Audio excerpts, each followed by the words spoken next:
The Christian Institute has warned that proposed changes to legislation on terrorism and extremism could threaten, rather than protect, religious freedom. Following pro-Hamas protests across the UK, the Department for Levelling Up, Housing and Communities is said to be working on a new definition of the term extremism and considering a renewed focus on British values. Reports suggest a new definition could include groups and individuals whose behaviour helps create a climate conducive to terrorism, hate crime and other violence. The Institute's head of research, David Greatorex, said Christians need to be wary. Defining extremism for the purposes of the criminal law in a way that doesn't cut across legitimate free speech and religious liberty is very difficult. This was the problem Theresa May faced with the proposed counter-extremism bill several years ago. No workable definition of extremism was ever produced, and so the bill itself was never brought forward.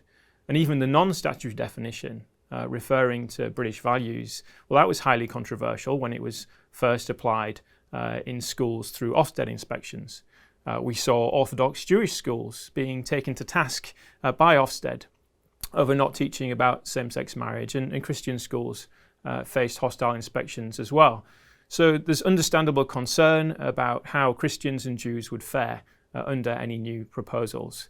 If the government is going to take action in this whole area of extremism and British values, it must avoid overly broad drafting that can have unintended consequences for religious freedom, as we've seen in the past.